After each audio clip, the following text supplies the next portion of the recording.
Hi, I'm Jay with User-Friendly Paintball, and today we're reviewing the Empire E-Flex paintball goggle system.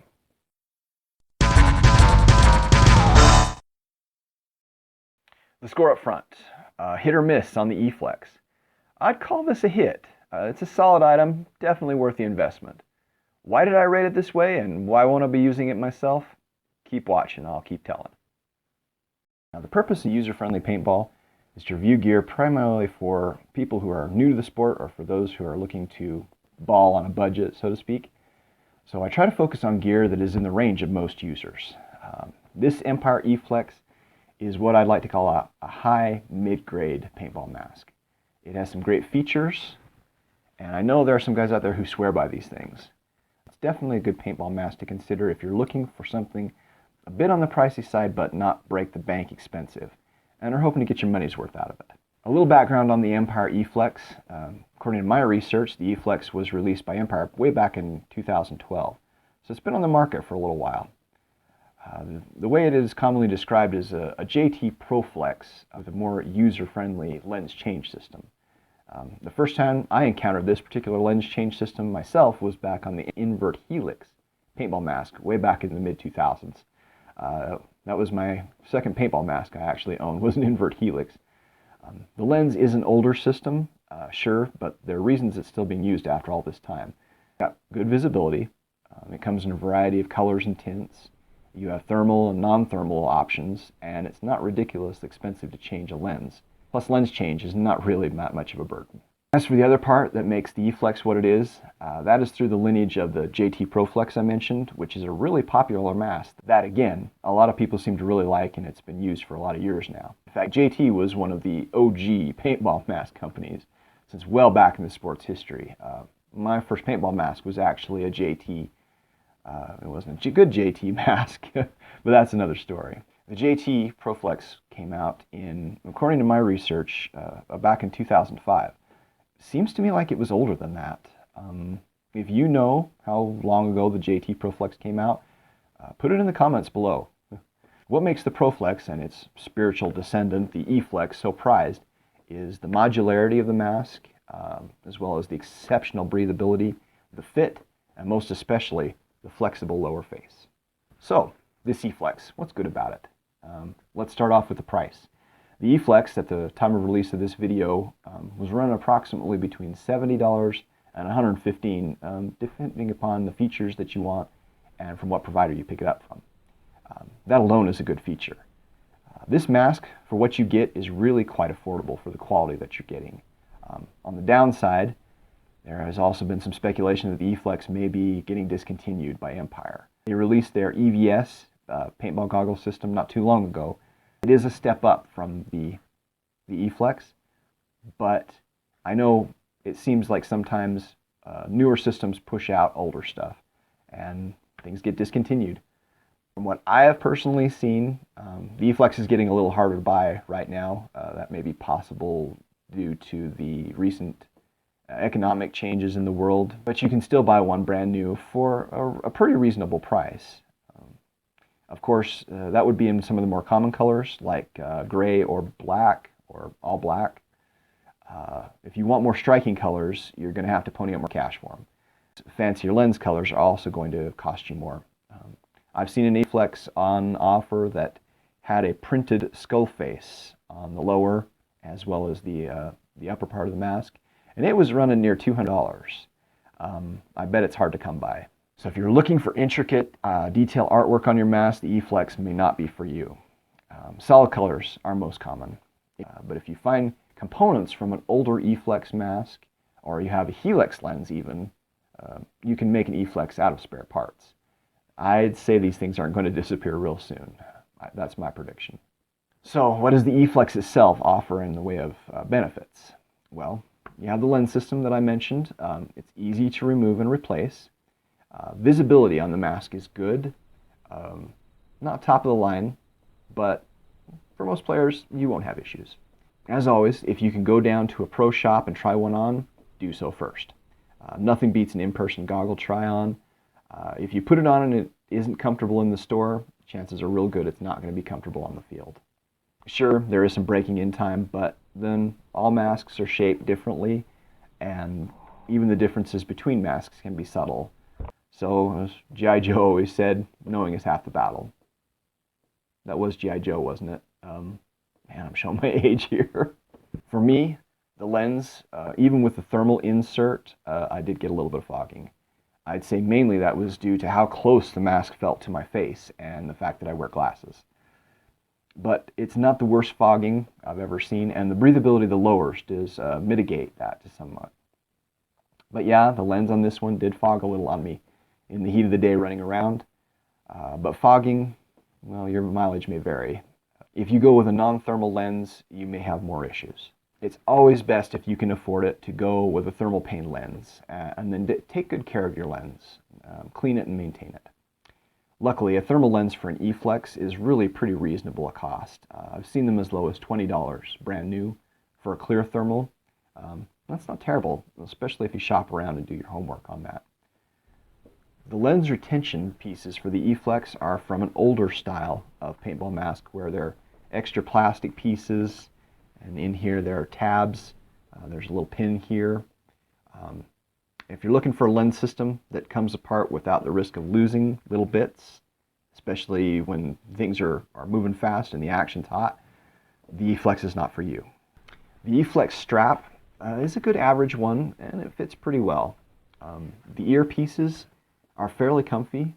As I've said before, one nice thing about paintball masks with molded foam ears is that they add an extra layer of protection to the side of your head, the side of your face, and your ear especially. Every little bit of padding can add up on sensitive places. I personally don't think these ear pads are as comfy as some of the higher end masks that you can get, but it's good for what you get.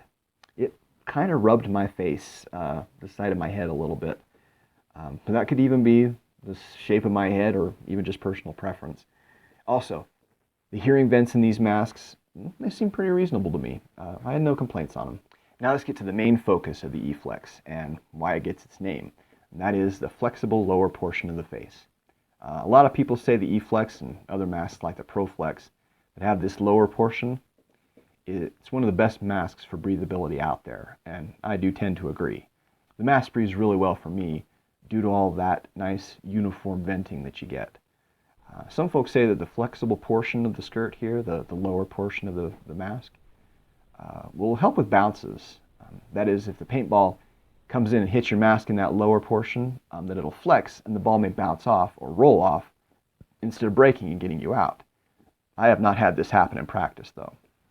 My experience is actually the opposite. When the mask gets hit in the lower, it tends to deform and flex inward, and it smacks your face a little harder than if the mask was of a harder, maybe less flexible design. Personally, I say getting hit in the face like that, it kind of adds insult to injury. Now, the shot distance can have an influence on this, but it's surely more noticeable than on harder shell masks. I have a confession to make here at this point and say that I've never actually bought an E-Flex new out of the box. Mine was used. It just needed a new lens, which I happen to have lying about. So, if it does come from the factory with a visor, I don't know. I do know that the slots on the uppers, they look just like the ones that go with the Helix mask's visor, or with the Empire E vents, which is a similar mask to the Helix. So you can install a visor on this mask if you want to. There is a visor being sold specifically as an add-on for this mask if you want one. Again, most experienced guys don't use them, but personally I find that the visor adds a little more of protection to the upper area, protecting your forehead, and that it also can block out some of the glare through the vents up here on the top, and also might deflect some branches or other brush that could otherwise hit your lens and cause scratches or otherwise damage it. But your experience may vary. Me, I play on a woods ball field. It's geared mostly towards wood ball. It's outdoors, and if I was indoors, I'd probably ditch the visor myself. That brings me to the mask's overall coverage. It's an older design, and so the shape tends to lend itself more to protection than some of the newer cutting-edge trends that are out there today. If you're worried about a stray shot to the chin or the side of the face or anything like that, the E-Flex is above the current average for coverage, I'd say. As always, I've included a graphic here showing the size and shape of my own head with measurements, so you can kind of judge how it may fit you. That's better than saying, oh, I'm a big guy, oh, I'm a small guy. Also, the foam on the E-Flex is of an older design. It's not multiple layers like you'd find on high-end masks today, and it's not quick removable. That means you'll have to tear out your old foam if it wears out, if it's starting to get raggedy, and glue in replacements that you buy. The foam itself is pretty comfy, I'd say. It's not the best, but it's not bad stuff. I've worn bad foam before. The first paintball mask which I owned, which incidentally I got free because I worked at a thrift store, and my manager said, oh, we can't sell that kind of stuff. So I got it for almost a song. Yeah, that had bad foam in it. It was like rubber hard weather stripping, and there was no comparison at all between this and that. As for sound quality, I'd say the E-Flex is fairly average. It seems a bit close to me, the distance between your face and the mask itself. The sound profile when breathing, talking, or yelling, it wasn't the best acoustics I've seen in a paintball mask. But it isn't impossibly bad or ringy or anything. It feels like the mask is kind of close to your face as compared to some other masks I've worn. Sound quality is one of those things that's hard to define between players because of the differences in face profiles. The way we breathe in the mask and how much we really expect from the mask. If you want a mask that is going to sound like you're not wearing a mask at all, you're going to go a long ways to find perfection. There are levels of acceptable beyond that. Real quick, this channel is not sponsored by any company, team, or organization. So what you get from me is based on my years of experience and the lessons I've learned. When I buy a piece of paintball gear, I do so almost always with an eye toward how much I'm going to get bang for my buck. For years I've played paintball on a budget, and so getting the best deal on gear for me is important. And I want to pass on any help that I can to new players who are coming up, or people in the sport who want a good, broad perspective on gear they're contemplating buying. If you want to support this channel, then do the like, subscribe, notify thing, and I do thank you. There are other ways to help out the channel if you want to. That's mentioned in the comments below the video. And hey, I appreciate you watching. So why don't I personally like the Empire E-Flex paintball mask? Well, there's a couple reasons. First, I wear glasses. This is a big bias for me, I know. Most players, they don't have this issue. Get contacts, I hear that a lot, yeah. It is what it is. But wearing glasses in this goggle frame, I am not comfy. The foam on this particular E-Flex mask here, it's been replaced before, and it's fairly new, which is nice, but it does make a good seal to my face, but between my glasses and the shape of the goggle itself and the foam, honestly, it feels like the thing is trying to eat my face right around my glasses. And, you know, some people might get used to the way this fits. And without glasses, I'd say it's probably average comfort, but for me, it was a no-go. Second reason, and I kind of alluded to this earlier, is the flex part. For me, it feels kind of close to the face, especially in the nose area. And for me, when the lower flexes in, when you get hit, you know, getting hit in the lower part of the face is not, it's not really my thing. Some people might say that that's just part of the game. Personally, I prefer welts to be on my torso or on my arms and legs, not on my face. And that's just me. Maybe I got a dud, and most E-Flex paintball masks are more consistent than this one. But from my research, it doesn't appear to be likely. Here's a quick roundup of the goods, followed by the bads, from my point of view. Now you know. Thanks everybody for watching this video. Again, like, follow, subscribe, do good to others, feed the dog, be respectful of your elders, and go play paintball.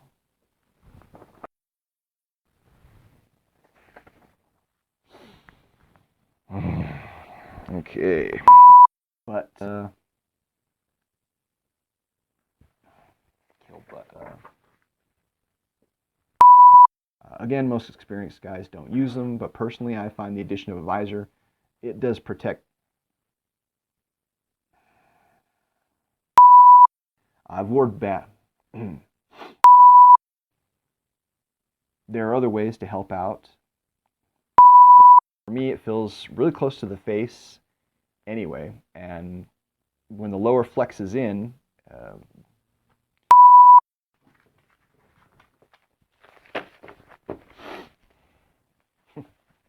no, I'm not reporting the news. I don't report the news until I get my Danish.